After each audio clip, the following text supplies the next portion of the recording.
So, happy 2017. I hope everyone enjoyed the holidays and you're ready to jump into the new year because it is gearing up to be an interesting one for politics and policy making. As they say, elections have consequences. So, on January 20th, a new administration will be ensconced in the White House, and legislation passed over the past 8 years is very likely to be changed and/or repealed. One of those definitely on the chopping block will be the Patient Protection and Affordable Care Act, also known as Obamacare. It is, in my opinion, one of the most misunderstood pieces of legislation out there. I think this because when I ask people about provisions in it or what it's supposed to do, many of them can't tell me. And I've seen journalists who have asked people what they think about the Affordable Care Act, and then those same people what they think about Obamacare. The Affordable Care Act is good. Obamacare, it's awful. They're one and the same. And I guess the law is just much more palatable when President Obama's name isn't attached to it. The ACA became effective on March 23rd, 2010, and it has been phased in gradually over the past several years. And additional components of the law are scheduled to continue to be phased in through 2020. Today, around 20 million people have health care coverage who did not have it previously, and the vast majority of them are eligible for subsidies to help them pay for their premiums. In fact, in 2015, 87% of those enrolled in the healthcare exchanges received financial assistance. And yeah, I know, the exchanges got off to a really rocky start, which is one of the reasons I didn't sign up through the exchanges. I went through my insurance company. And the exchanges were set up to help people like me who don't have employer-paid coverage or Medicare or Medicaid so that we can shop for plans, compare policy provisions and the cost. And I don't receive subsidies because I exceed the 400% of the poverty level for income. So that's another reason I didn't sign up for the exchange. And I probably should have signed up through the exchanges, and I will talk about that in a future segment because I think it's important as to why they're not as strong as they could be. So in addition to them not getting off to a good start, I really was disappointed with President Obama, some in his administration, and congressional Democrats because they failed to explain the law to the American people. They did not promote it. There should have been a massive campaign, in-your-face coverage on television, print, online. That didn't happen. Instead, they ran away from it. I'm surprised they got the enrollment numbers that they did. But despite its less than stellar rollout, the ACA has benefited many people, yet it remains a target for repeal by conservatives. 1 week after the election, Kaiser Family Fund did a health tracking poll, and here's what they found. 30% of the electorate wants the Affordable Care Act expanded, improved upon.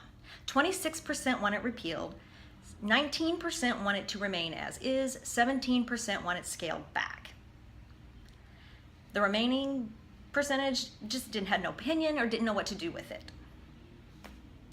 Interestingly, that 26% that want repeal, 2/3 of them want it replaced with a Republican-sponsored alternative.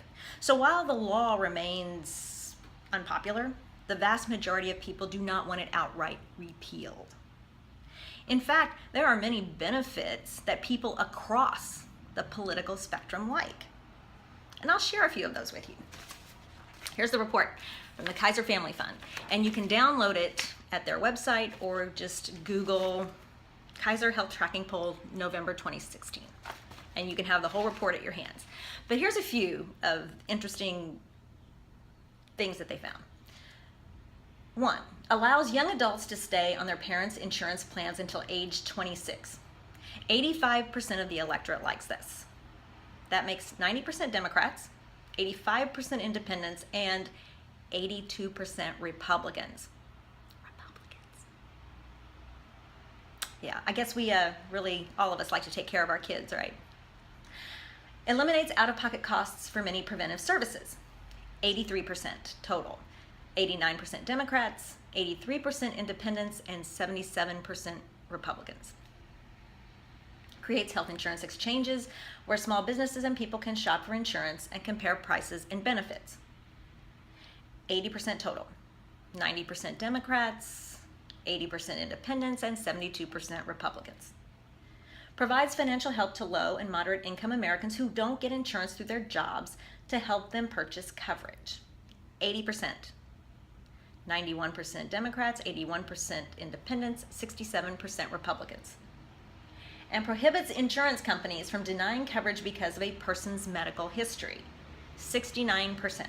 75% Democrats, 65% independents, 63% Republicans. As a cancer survivor, it is a great relief to me that I can't be denied coverage because of a pre-existing condition. Also, my premium is sizable, but it's not underwritten for my medical history. Furthermore, because of the ACA, insurance companies are required to use 80% of premium dollars on healthcare.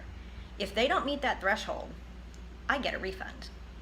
December 2015, I received a check from my insurance company for over $200. December 2016, I received a check for $431. So I don't want to see the ACA repealed without an adequate replacement. And sadly, some of what the Republicans are offering are woefully inadequate.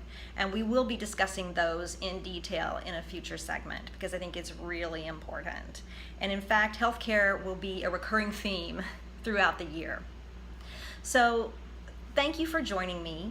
If you have any specific questions with regards to the law that you would like addressed, please feel free to send an email message to me and we'll try to discuss it. You can email me at deborah@deborah.ludwig.com, and you know how to spell my name because it's in the banner above me on my YouTube channel. In the meantime, I encourage you to visit healthcare.gov and learn a little bit about the law, its provisions, how it's supposed to work. Also, if you don't want to see the law repealed, please reach out to your senators and representatives by phone, email, snail mail, visit them at their office or at a town hall. Let them know how you feel. Next time we will be talking a little bit about repeal and what it means, because while Republicans can't just wipe out the law immediately, they can affect it through the budget reconciliation process, and we'll discuss that in some detail. So thanks again for joining me. I wish everyone a happy, healthy, prosperous 2017. Until next time, au revoir.